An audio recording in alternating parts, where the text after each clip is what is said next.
All right, Eric. Now I pulled up for you a Deutz Showa from Shinoda.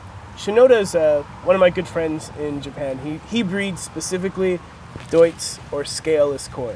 That's all he does. And all varieties of Kohaku, Sankei, Kohaku and Showa. He also does a beautiful Hiotsuri. He has like the biggest Hiotsuri I've ever seen. It's awesome. Nice. Yeah. Okay, so let's talk about, so this one's a scaleless. We've already kind of talked about scaleless in one of our last discussions. Yeah, absolutely. It looks like art, man. It just looks like it does. It looks painted right on there. In traditional Japanese writing of haikus, there's often that ink drawing, that sumi ink. And to me, this looks just like that sumi. In fact, if you look at these patterns, doesn't this look like an egret or a crane? Oh, no way. Perched up on the on the side there. That is really ironic. Yeah, it's wild. And that could be like the red. It looks like the sun setting, and then above it's this bright white cloud. I mean, just the imagery you get when you look at these. Yeah, that just blew my mind right now. There's a freaking crane right on his back. Right. That's awesome. And that's what's really neat about this too. And when you get into these kind of fish, you see all those different, things like in their foreheads and their patterns. I love the facial pattern on this one. It's really outstanding. Absolutely. And it still has a lot of those fundamentals like that motogoro and just like you said, that beautiful head pattern that it has working. So help us understand, this is a black fish when it starts. Right. It's different in the development of the color because they're scaleless. So give us more of an explanation what we can expect on a Deutz Showa when, as far as what we can expect as it develops over the years. Sure. Much like all Showa, we're going to start off with sort of a Kohaku base, right? Red and white base. And then as the years progress, that black's going to come up thicker and thicker every year. Deutz Showa can be really difficult because we don't see the underlying.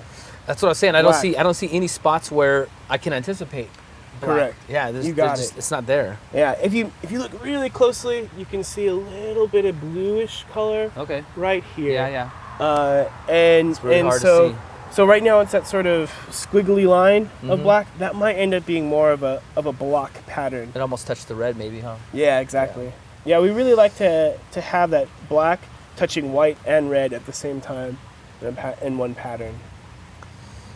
I mean, this fish is outstanding. Yeah, it looks like an art piece. I can't get over the heron on there. It's awesome, blowing right? my mind. Yeah.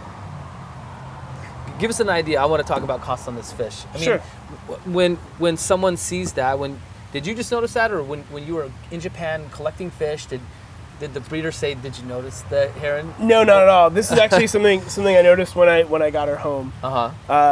This was a 2-year-old. This is a 2-year-old koi I bought from Shinoda. This fish has a lot of potential in growth, in size. It's got a good body line. But when I picked it out, I had no idea of this awesome crane. I picked it based on its head pattern and its body shape and the quality, how good the white is and how good the red is. This is a $2,500 koi. Yeah, she's gorgeous. Yeah, she is. Worth every penny. I want to touch on one other thing before we move to the next fish. You touched on, is it Shinoda? Shinoda, he just breeds specific fish. It's not like he just has I'm breeding all these fish to make money. He's like, I'm going to make the best Showa or...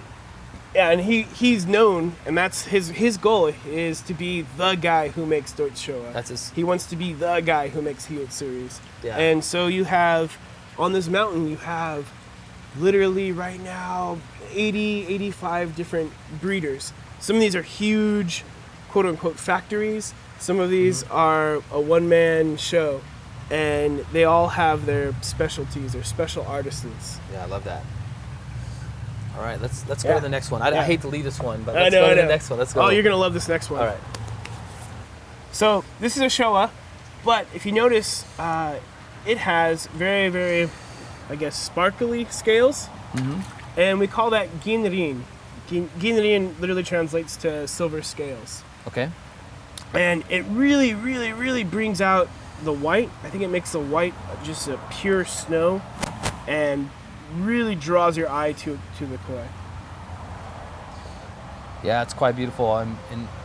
that, you know, it's kind of overcast today, but on a sunny day, that just pops. Yeah, it's one of the first fish you see in the pond. Yeah. It's a great fish. You can see this etching on each individual scale. It's very, very reflective and bright. So when the sun hits that and you're going out to your koi pond, that's the first koi you're going to see because she's literally beaming at you. This Showa is also a very traditional Showa, but it's still developing. It still has maybe 2 or 3 years of developing to do. And so this sumi is unfinished here and here. It's going to eventually come out and be real deep, dark black. And we have no idea what's going to happen on the face, but I guarantee it's going to be an interesting sumi pattern. One thing we want to talk about in Showa, it's very, very traditional to have that big black band go below the lateral line. That's one of the main things that separates Showa from Sanke. Right. Sanke has that tortoise shell we talked about. Only on the top end. Right. Above lateral line. Exactly. Right. So we're always going to have that deep bands come all the way around, like all the way through their stomach, typically. Right. So sometimes they'll still be white on the bottom, though, right? Oh, yeah, It'll absolutely. still be white on the bottom, but the band drops below lateral line. Perfect. Yeah. Really cool. Big old pectoral fins on this one. Yeah, it really does. It's going to be a large fish. This is bred by Koda Koi Farm. And Koda has some of the largest Ginrin Showa I've seen. Does he specialize in Ginrin?